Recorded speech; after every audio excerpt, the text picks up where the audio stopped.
Saya ucapkan selamat hari Minggu, selamat kita bersama-sama menikmati hadirat Tuhan. Tidak ada tempat yang terbaik selain di dalam hadirat Tuhan. Tidak ada tempat yang paling aman selain di dalam hadirat Tuhan. Kita mau katakan, saat indah ku berhadapan denganmu. Haleluya.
bagi kami. Tidak ada tempat yang teraman bagi kami selain kami di hadirat-Mu. Bahwa kami lebih lagi masuk dalam hadirat-Mu Tuhan.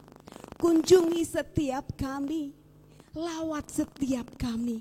Kami mau benar menikmati Engkau dalam ibadah pada saat pagi hari ini.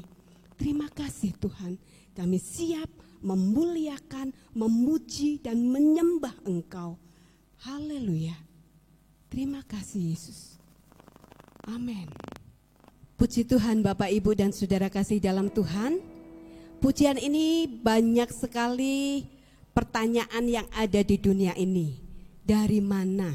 Di mana tempatnya ketentraman? Di mana tempatnya keselamatan? Dan di mana tempatnya kekuatan? Ada di dalam nama Yesus yang menjadi kekuatan di dalam hidup kita. Kita senang, kita bangga menjadi milik Tuhan. Amin. Haleluya. Saya undang Bapak Ibu untuk bangkit berdiri. Kita akan nyanyikan lagu ini. Soko ngendi tundunge katentreman. Haleluya.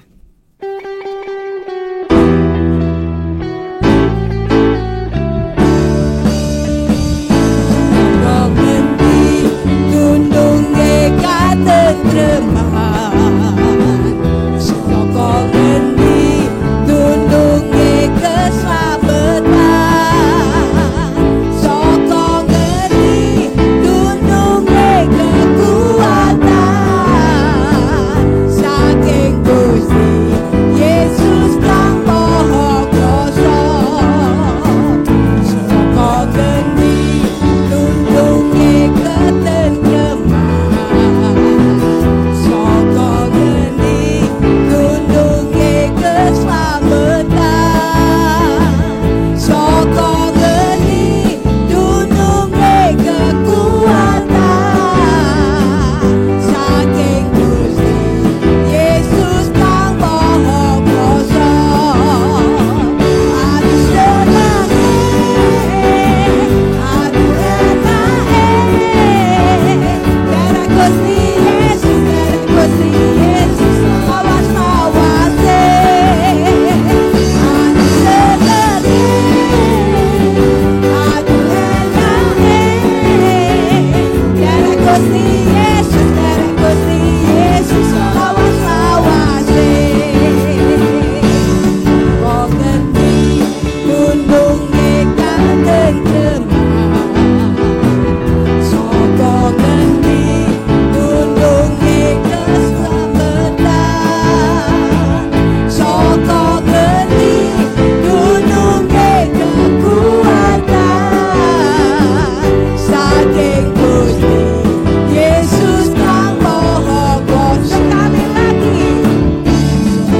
kembali.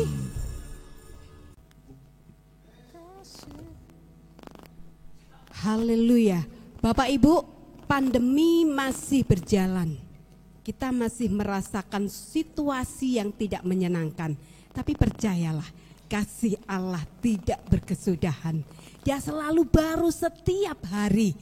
Rahmatnya pun tak pernah berakhir seumur hidupku. Kita akan nyanyikan pujian ini dengan iman kepada Tuhan kita, Yesus Kristus yang penuh dengan kuasa. Haleluya. Amin. Kita mau menari bagi Tuhan. Kita mau bersuka cita hanya bagi Yesus. Amin Tuhan.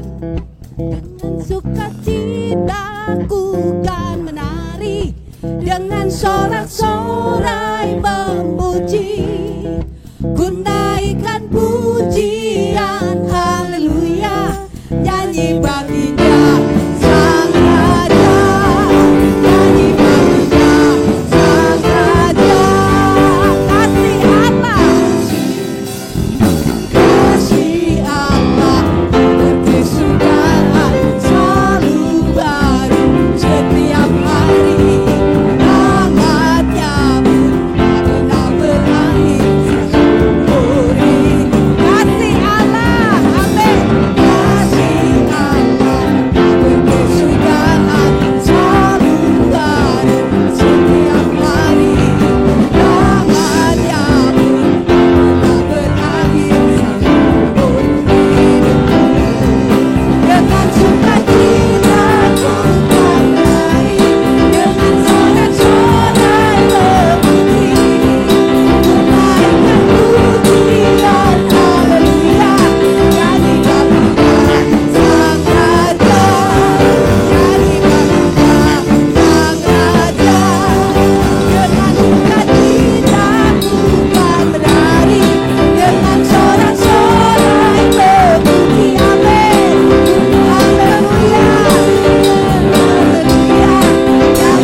Puji Tuhan, sebentar kita akan mendengarkan firman Tuhan.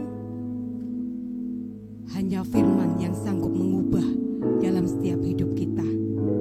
Dan hanya firman Tuhan yang sanggup memberikan arahan di dalam setiap hidup kita. Percayalah, pertolongan Tuhan selalu tersedia bagi orang-orang yang berharap kepadanya. Saya undang Bapak Ibu bangkit berdiri, kita akan nyanyikan lagu ini. Amin Tuhan. Hatiku tenang berada dekatmu Tuhan.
menuju padamu Tuhan.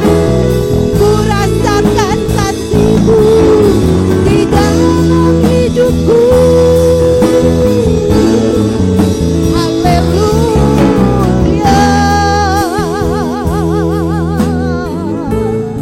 Ku rasakan kasih-Mu. Ku rasakan kasih-Mu Tuhan.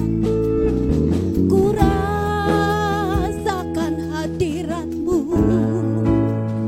Terima kasih Yesus.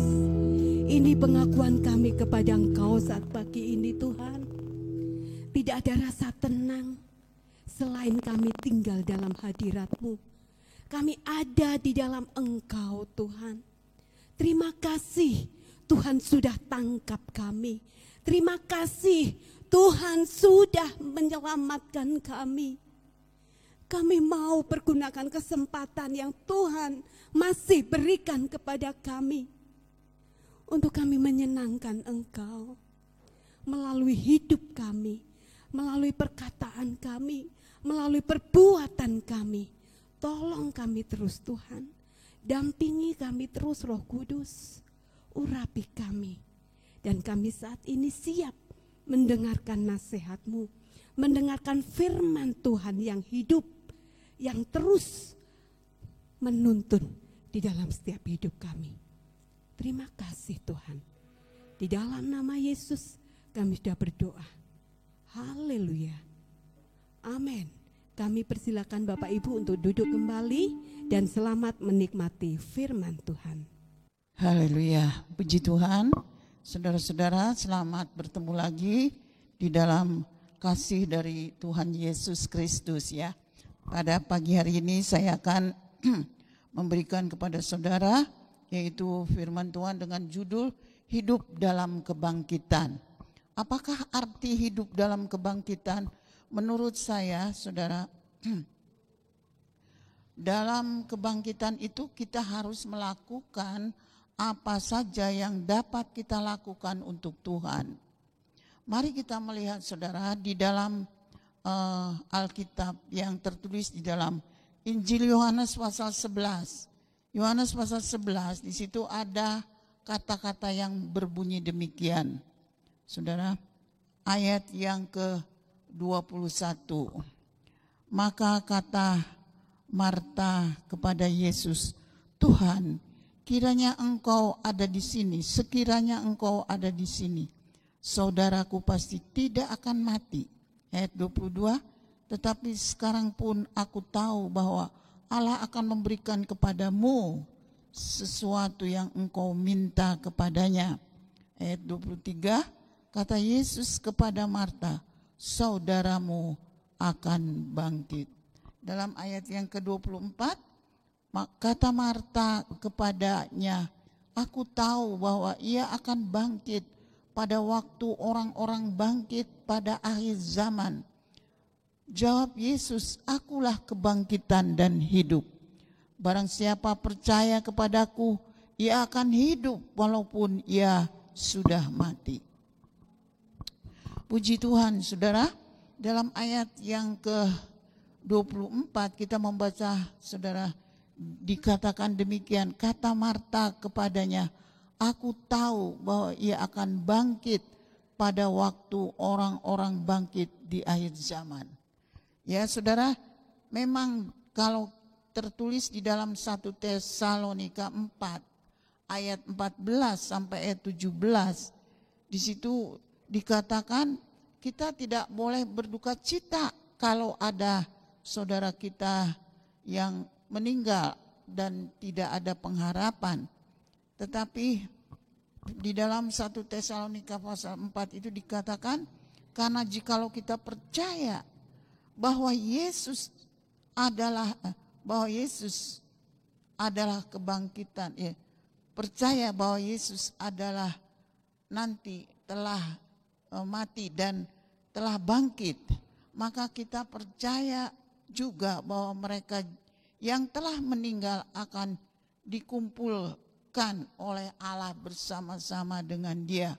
Di dalam 1 Tesalonika itu menceritakan bagaimana tentang kebangkitan orang-orang yang sudah mendahului kita.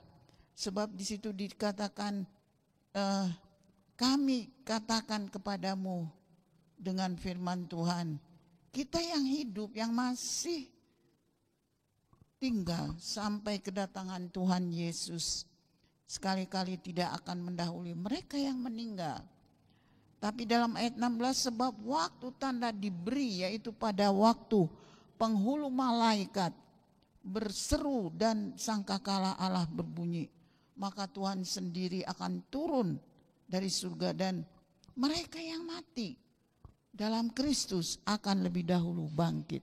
Nah saudara, berarti Marta mencuplik bahwa nanti akan ada kebangkitan. Dan memang benar saudara, kita saudara-saudara nanti satu saat siapapun yang sudah mendahului kita, saudara-saudara, mereka akan dibangkitkan. Ya, puji Tuhan. Tapi pada pagi hari ini saya berbicara tentang seorang yang namanya Lazarus. Lazarus itu saudara tiba-tiba sakit dan diberi tahu kepada Tuhan Yesus supaya Tuhan Yesus cepat datang. Karena dia saudara dalam keadaan sakit. Tetapi Tuhan Yesus adalah Allah yang luar biasa, yang menjadi manusia. Dan dia tahu apa yang dia harus lakukan. Berlambat datang, 4 hari sesudah itu baru dia datang saudara. Ternyata Lazarus sudah tiada. Dan dia sudah dikubur di dalam kuburan selama 4 hari saudara. Saudara-saudara, kita lihat di dalam ayat dari firman Tuhan berikutnya dikatakan dalam ayat yang ke 25 yang berbunyi demikian, tuliskanlah akulah kebangkitan. Maksudnya dalam Yohanes 11 tadi ya saudara, dikatakan akulah kebangkitan dan hidup. Barang siapa percaya kepadaku, ia akan hidup walaupun dia sudah mati. Saudara, dalam ayat berikutnya dikatakan, saudara-saudara, ayat yang ke-32 di situ dikatakan, setibanya Marta di tempat Yesus berada dan melihat dia, tersungkurlah dia dan di depan kakinya dan berkata kepadanya, Tuhan, sekiranya engkau ada di sini, saudaraku tidak akan mati. Lalu dalam ayat 39, saudara, memang diceritakan Tuhan Yesus merasa sedih juga saudara dengan situasi kematian dari orang terdekat mereka, ya saudara. Mereka sangat dekat sekali dengan Maria dan Marta ini saudara, serta Lazarus. Tapi saudara, apa yang dibuat oleh Tuhan Yesus, ayat 39, angkatlah batu itu. Marta, angkatlah batu itu. Marta saudara, orang yang meninggal itu berkata, Tuhan, ia sudah berbau, sebab sudah 4 hari. Jawab Yesus, bukankah aku berkata kepadamu, jikalau engkau percaya, engkau akan melihat kemuliaan Allah. Maka mereka mengangkat batu itu. Lalu Yesus menengadah ke atas dan berkata, Bapa, aku mengucap syukur kepadamu karena engkau telah mendengarkan aku. Aku tahu bahwa engkau telah mendengarkan aku. Tetapi oleh karena orang banyak yang berdiri di sini mengelilingi aku mengatakannya, supaya mereka percaya bahwa engkaulah yang telah mengutus aku.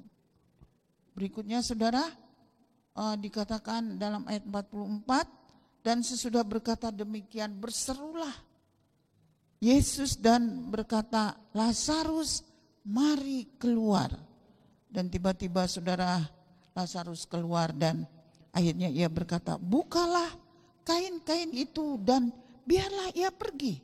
Nah saudara, luar biasa, ini mujizat yang terdapat di dalam Injil Yohanes, bahwa benar-benar Lazarus itu saudara-saudara bangkit. Ini mujizat luar biasa, ya. Lalu mereka mengurai kain kapan yang mengelilingi tubuhnya. Lalu dia apa saudara? Biarkanlah dia pergi. Ini luar biasa saudara. Biarkanlah dia pergi. Saudara-saudara, setelah Lazarus hidup, saudara, apa yang dibuat oleh Lazarus? Apakah dia tidur-tiduran karena baru bangkit? Tidak saudara. Pasal 12 ayat 1 dan 2 dikatakan, 6 hari sebelum Paskah, Yesus datang ke Betania, tempat tinggal Lazarus, dan yang dibangkitkan Yesus dari antara orang mati. Di situ diadakan perjamuan untuk Yesus, untuk dia. Dan Marta melayani, sedangkan salah seorang yang turut makan dengan Yesus adalah Lazarus. Ya saudara, dia lakukan semua apa yang dia bisa lakukan. Saudara, seperti biasa, ini yang dikatakan saudara kebangkitan dan dia hidup. Dia lakukan apa saja. Bahkan di dalam ayat pasal 12 ini saudara, ayat yang ke-10 dikatakan, lalu imam-imam kepala bermufakat untuk membunuh Lazarus juga, sebab karena dia banyak orang Yahudi meninggalkan mereka dan percaya kepada Yesus. Haleluya saudara, kita lihat diperhadapkan kepada suatu kesulitan. Kalau kita sudah menjadi saudara orang-orang yang dibangkitkan, kita tidak akan berleha-leha, ya, berdiam diri. Kita hidup di dalam kebangkitan itu. Puji Tuhan. Lazarus diperhadapkan kepada tantangan karena banyak orang Yahudi yang pada waktu itu tidak percaya kalau Isa Al-Masih, Yesus Tuhan, sudah datang ke dalam dunia. Mereka masih menanti-nanti. Tetapi sekarang Yesus Kristus sudah dinyatakan. Dia memberikan saudara mujizat yang luar biasa sampai orang Yahudi tertegun melihat apa yang sudah terjadi. Puji Tuhan, saudara, kalau kita lihat ya saudara, Lazarus harus berjuang untuk melaksanakan sebagai anak Tuhan yang percaya kepada Yesus. Dia tidak mundur setapak juga ya. Puji Tuhan. Sekarang saya akan memberi contoh kematian ini. Tadi yang pertama tentang Lazarus. Yang kedua adalah kematian secara rohani. Saudara, tadi adalah fisik yang dibangkitkan dan benar-benar kelihatan bahwa orang yang mati itu Tuhan Yesus bisa membangkitkannya. Tetapi di dalam Kisah Rasul pasal 9 ayat 1 sampai 9. Saudara, mari kita akan melihat sebentar di dalam Kisah Rasul pasal yang ke-9. Saudara, di sini ada satu peristiwa yang luar biasa ya. Ada seorang yang bernama Saulus. Saudara, Saulus itu sama sekali tidak percaya kepada kehadiran Tuhan Yesus sebagai Tuhan dan Juru Selamat. Bahkan dia menjadi satu dengan orang-orang yang berkuasa pada waktu itu, ya.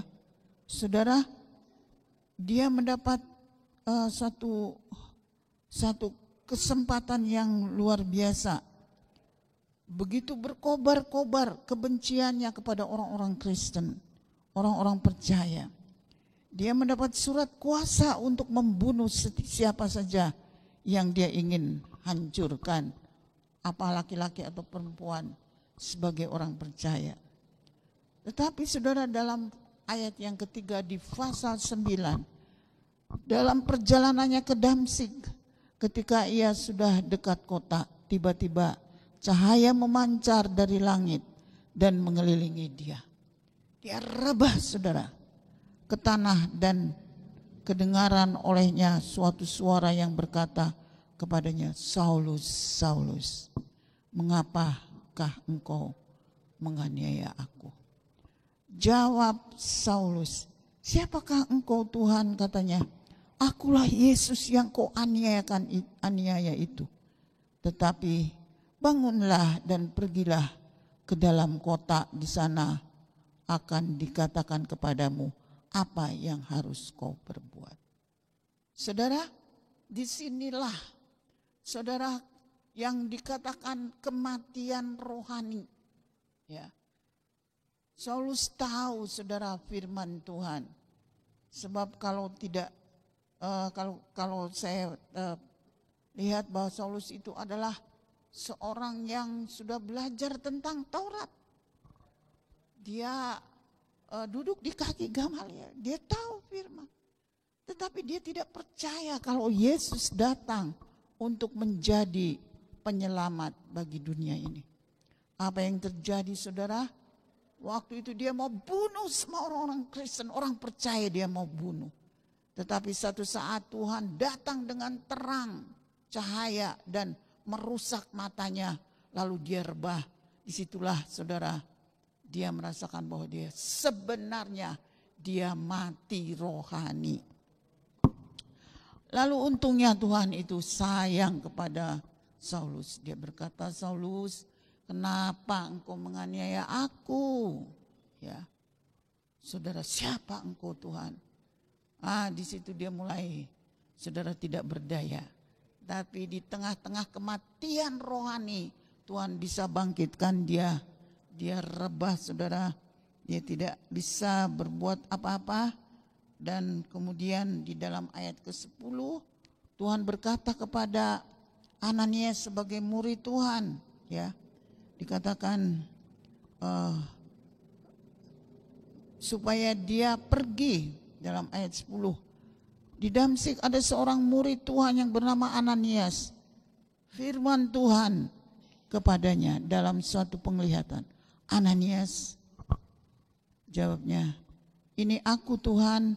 Firman Tuhan, mari pergi ke jalan yang bernama jalan lurus dan carilah rumah Yudas, seorang dari Tarsus, yang bernama Saulus. Ia sekarang berdoa, dan dalam satu penglihatan ia melihat bahwa seorang yang bernama Ananias masuk ke dalam dan menumpangkan tangan kepadanya supaya ia dapat melihat. Ya, dia disuruh, Ananias ini disuruh karena dia murid Tuhan. Tapi Ananias tuh, saudara, tahu siapa itu Saulus. Ananias tuh tahu, oh dia orang jahat. Dalam ayat yang ke-15, saudara, dalam ayat 14, jawab ayat 13, jawab Ananias, Tuhan, banyak orang telah ku dengar tentang orang itu, betapa banyaknya kejahatan yang dilakukannya terhadap orang-orang kudus-Mu di Yerusalem. Betapa banyaknya ia berlaku kejahatan untuk orang-orang kudus di Yerusalem. Dan ia datang kemari dengan kuasa penuh dan imam-imam kepala untuk menangkap, dengan penuh dari imam-imam kepala untuk menangkap semua orang yang memanggil nama-Mu. Tapi firman Tuhan berkata kepadanya, pergilah, sebab orang ini adalah alat pilihan Tuhan bagiku untuk memberitakan namaku kepada bangsa-bangsa lain serta raja-raja orang Israel.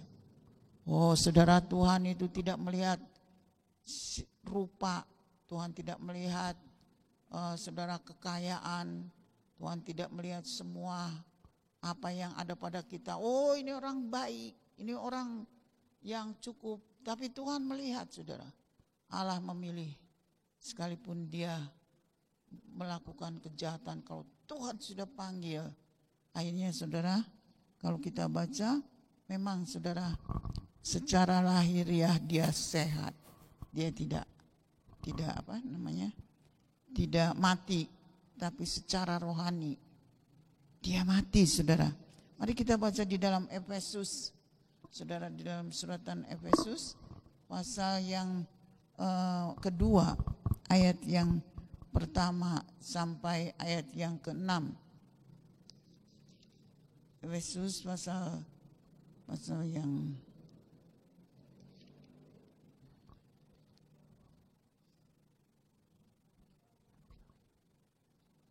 Efesus pasal pertama, Efesus pasal 2 ayat yang pertama. Kamu dahulu sudah mati karena pelanggaran-pelanggaran dosa-dosamu. Kamu hidup di dalamnya karena mengikuti jalan-jalan ini. Karena, saudara, Alkitab mengatakan, karena kamu mentaati penguasa-penguasa kerajaan angkasa, yaitu roh yang sekarang ini sedang bekerja di antara orang-orang durhaka. Ya, saudara, jadi kamu dahulu sudah mati. Ya sebenarnya kalau kita belum mengenal Tuhan, kita itu sudah mati, saudara, secara rohani. Karena pelanggaran-pelanggaran dan dosa-dosa kita.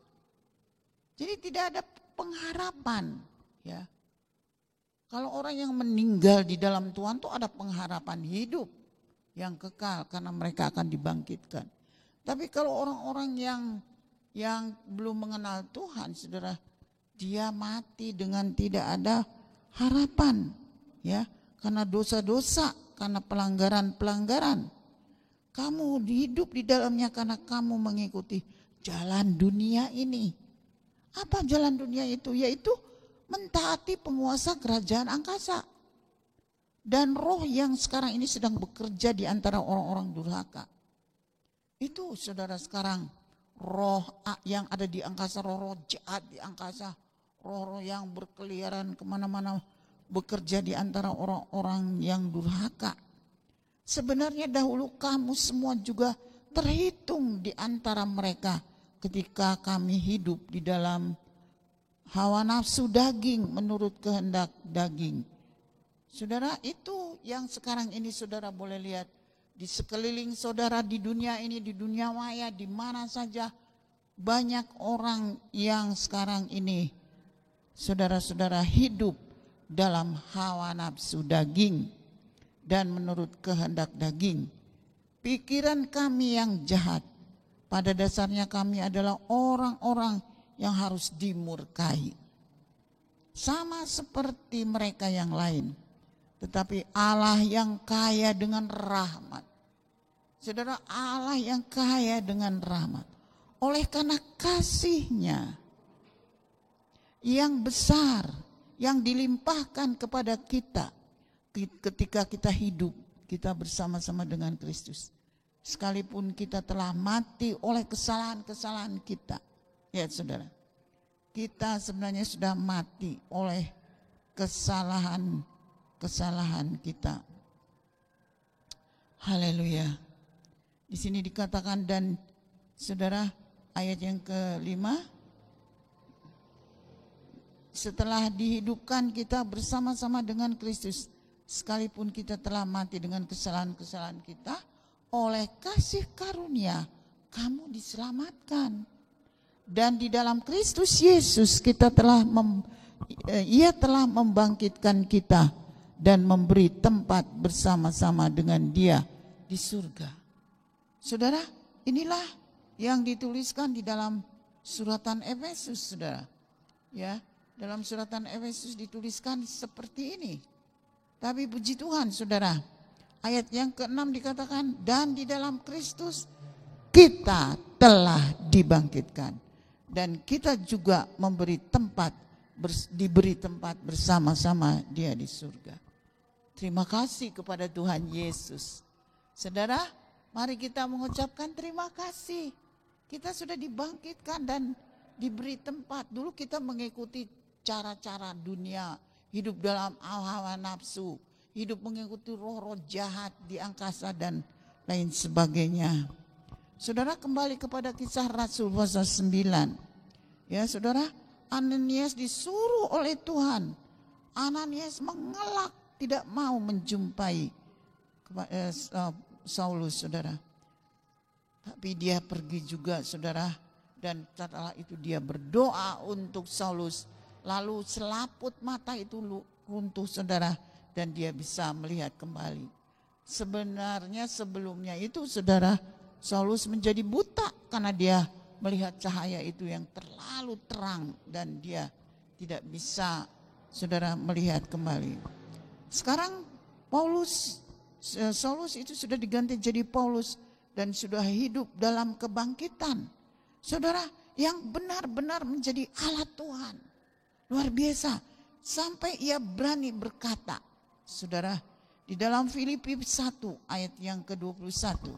Mari kita lihat, saudara, di dalam Filipi 1 ayat yang ke-21. Dia katakan, karena bagiku hidup adalah Kristus, mati adalah keuntungan. Tetapi jika aku harus hidup di dunia ini, itu berarti bagiku bekerja, memberi buah. Ini yang pertama, saudara. Kalau saya masih hidup, kata Paulus, berarti saya harus bekerja. Saudara, memberi buah. Apakah ini juga tidak datang kepada saudara? Ya, kalau saudara masih hidup, mari kita berkata kepada Tuhan, kalau saya masih hidup, saya harus memberi buah. Ya, saudara, ada banyak sekali buah, macam-macam buah. Ada 9 macam buah roh. Ada buah-buah yang saudara lakukan. Kasih, sukacita, kemurahan, kebaikan, dan seterusnya dan seterusnya. Wah, saudara, kalau anak-anak Tuhan bisa hidup seperti ini, saya kira, saudara, kita akan merasa damai dan aman. Lalu dikatakan lagi, aku didesak dari 2 pihak. Aku ingin pergi dan diam bersama-sama dengan Kristus. Itu memang jauh lebih baik. Tetapi lebih perlu lagi untuk kita di dalam dunia ini karena kamu. Jadi Paulus merasa, saya lebih perlu dulu lah. Nanti aja nanti. Ya, saya pulang nanti, tapi saya lebih perlu untuk hidup bersama dengan kamu, katanya, ya. Saudara, dan di dalam keyakinan yang terdahulu, aku akan tinggal dan akan bersama-sama dengan kamu sekalian, supaya makin maju dan bersukacita di dalam iman. Kerinduan Paulus supaya saudara-saudara yang ada di Filipi itu semakin maju, ya, dan bersukacita. Inilah, saudara, kegirangan dari seorang hamba Tuhan yang sudah dibangkitkan dari kematian rohani. Saudara, saya juga merasa bersyukur kalau saudara semua sampai hari ini masih menyebut Tuhan Yesus. Masih mengatakan bahwa saudara ada sukacita, ya. Saya ingin maju. Mungkin saudara masih belum berani untuk datang beribadah di secara offline, ya saudara. Tetapi mari kita makin maju. Bersukacitalah terus di dalam Tuhan, saudara. Sehingga kemegahanmu di dalam Kristus Yesus makin bertambah karena apabila aku kembali. Dan yang berikutnya dalam ayat 27, saudara, dikatakan hendaklah kamu berpadan dengan Injil Kristus. Berpadan itu menyamakan hidupmu dengan Injil, ya saudara. Supaya apabila aku datang, aku melihat. Dan apabila aku tidak datang, aku mendengar bahwa kamu teguh berdiri dalam satu roh, sehati, sejiwa. Saudara, satu roh, sehati, sejiwa itu, wah, kalau semua di sini satu roh, satu sehati, satu jiwa, luar biasa. Kemarin saudara, saya waktu hari Rabu saya datang, saya melihat ada suami istri yang pada saat itu dia, saudara, saya pikir ada apa ini bunyi-bunyi di atas loteng ini, ya, di atas balkon. Ya, ada suami istri yang bekerja sama, saudara. Rupanya mereka, saudara, membuat pagar, ya, pagar untuk jangan sampai ada anak kecil nanti yang terjatuh dari atas karena itu masih berlubang.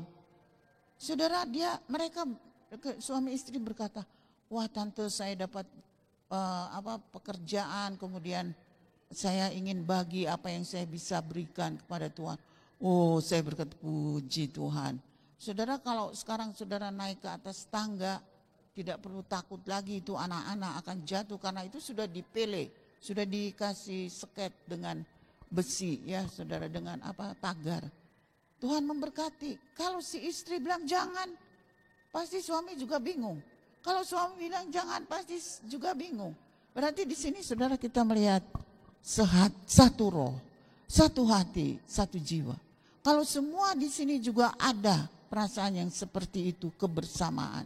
Seperti minggu yang lalu, biarlah kita berakar, ya, bertumbuh bersama, berbuah bersama. Itu yang harus kita galakkan, saudara. Sebab nanti satu saat, saudara, kita tidak akan begini-begini saja, ya.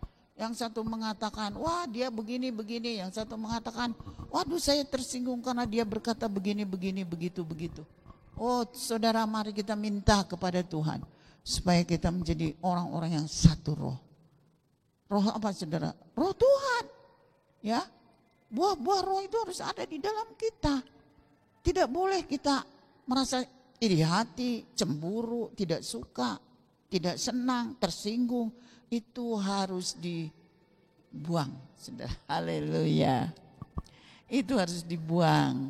Kita harus saling menjadi saudara, bersaudara di dalam Tuhan. Puji Tuhan. Saudara, sebagai yang terakhir, ya, ayat yang terakhir, saudara, saya ingin saudara-saudara kita melihat di dalam Yeskiel, ya, pasal 37. Ini ayat yang menjadi pokok sebenarnya, ayat yang ke-10. Saudara, ayat yang ke-10 dikatakan, lalu ia bernubuat seperti diperintahkannya kepadaku, dan nafas hidup itu masuk ke dalam mereka sehingga mereka hidup kembali. Mereka menjejakkan kakinya suatu tentara yang besar. Mereka hidup kembali menjadi satu tentara yang besar setelah hembusan roh itu. Saudara, perlu sekali Roh Kudus. Ya, saudara, saya percaya kalau saya tidak dipenuhkan dengan Roh Kudus, saya tidak kuat sampai saat ini, saudara. Tapi puji Tuhan, saudara, kita melihat suatu tentara yang besar. Jadi kita melihat Paulus ini, saudara, ada 5 hal yang saya ingin beritahu kepada saudara. Ya, dia ingin, kalau Tuhan percayakan dia hidup, dia ingin memberi buah. Mari kita katakan, mari kita memberi buah, ya. Buah-buah kasih, sukacita, kedamaian, kelemah lembutan dan lain sebagainya. Mari kita dalam keluarga, dalam saudara bersaudara di dalam iman, jangan sekali-kali kita melihat kesalahan, kekurangan orang. Mari kita melihat Tuhan. Kalau dia sudah menyakiti saudara, ampunilah, berikanlah kesempatan dan doakanlah supaya orang itu bisa berubah, ya saudara. Kemudian Paulus katakan, supaya kalau saya hadir ada di dunia ini supaya saudara semakin maju, bersukacita dalam iman, satu roh, sehati, sejiwa, berjuang. Nah ini saudara, kalau sudah hidup jangan diam, berjuang, menjadi tentara yang besar. Haleluya. Nah, sebagai penutup saudara, mari hidup dalam kebangkitan. Itu artinya saudara, kita melakukan apa saja yang dapat kita lakukan untuk Tuhan. Seperti setelah Lazarus dibangkitkan, ia melakukan tugas-tugasnya seperti biasa. Bahkan walaupun ia harus diperhadapkan kepada kematian sekalipun, ia tidak khawatir dan takut. Paulus benar-benar hendak menyamakan. Paulus, kalau bicara tentang Paulus, dia ingin benar-benar melaksanakan panggilan setelah ia menyadari bahwa hidup adalah Kristus dan mati adalah keuntungan. Jadi ia melakukan 5 hal tadi, saudara. Memberi buah, makin maju, bersukacita di dalam Tuhan, satu roh, sehati, sejiwa, berjuang dalam iman. Haleluya. Supaya kita dapat mencapai hembusan-hembusan dari Roh Kudus, Dia akan menolong saudara dan nama Tuhan dipermuliakan. Inilah firman Tuhan yang dapat saya berikan kepada saudara pada sore hari ini. Biarlah Tuhan Yesus yang akan memberkati saudara. Puji Tuhan. Haleluya, puji Tuhan. Setelah kita mendengarkan firman Tuhan, mari saya ajak saudara-saudara semua untuk menyanyikan sebuah lagu yang berkata, ku mau hidup seturut kehendak Tuhan.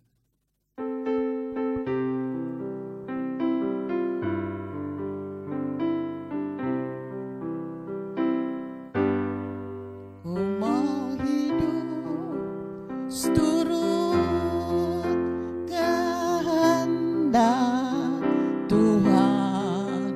Ku mau memberi semua yang dapat berikan. Ku mau cinta Dia lebih dari semua. Ku tak dapat membalaskan kasih-Nya. Satu kali lagi saudara. Ku mau hidup seturut kehendak Tuhan.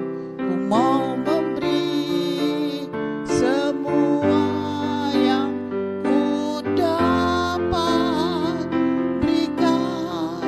Ku mau cinta Dia lebih dari semua. Ku tak dapat membalas kasih-Nya. Ku tak dapat membalas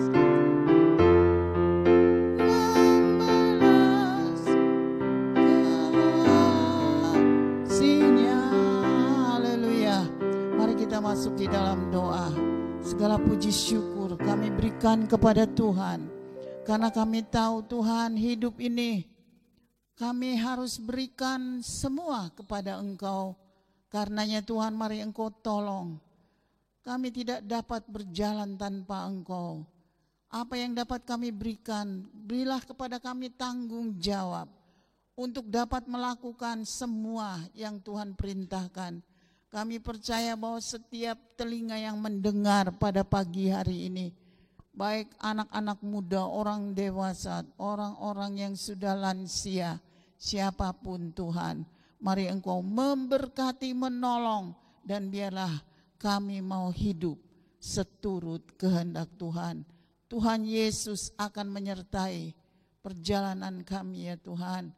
Dalam suka dan duka apapun yang akan terjadi, kami percaya bersama dengan Yesus, Engkau yang akan memberikan kekuatan.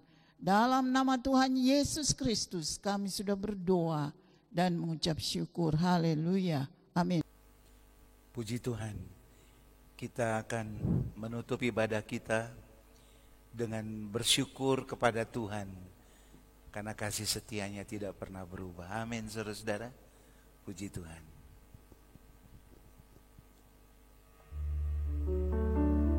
Kiranya Engkau memberkati aku berlimpah-limpah dan memperluas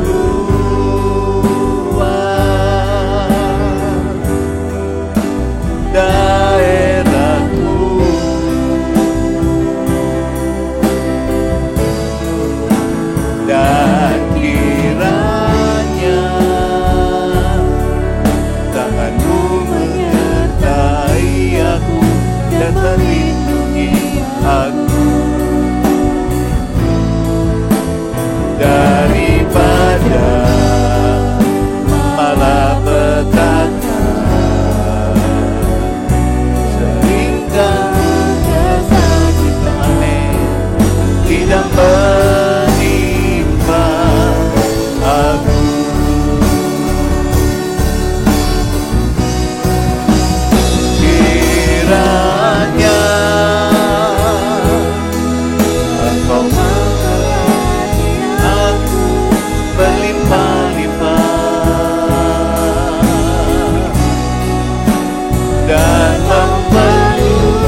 Mari kita menengadahkan tangan kita dan menerima berkat Tuhan. Tuhan memberkati engkau dan melindungi engkau, menyinari engkau dengan wajah-Nya dan memberi engkau kasih karunia. Tuhan menghadapkan wajah-Nya kepada engkau dan memberi engkau damai sejahtera. Diberkatilah engkau di kota dan diberkatilah engkau di desa. Diberkatilah buah kandunganmu, hasil bumimu dan hasil ternakmu, yakni anak lembu sapimu dan kandungan kambing dombamu. Diberkatilah bakulmu dan tempat adonanmu. Diberkatilah panjang umurmu dan kesehatanmu. Diberkatilah engkau pada waktu masuk rumahmu dan pada waktu keluar rumahmu. Berkat dari Allah Bapa, kasih sayang Yesus Kristus, dan persekutuan Roh Kudus yang memberi damai sejahtera, nasihat rohani, karunia Ilahi, mujizat surgawi terlimpahkan atas kita semua sampai Tuhan Yesus Kristus datang kembali. Maranatha. Bapa, terima kasih.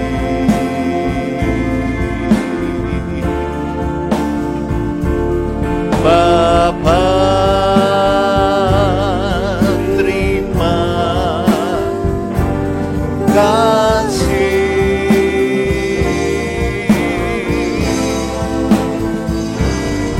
Bapa di dalam surga,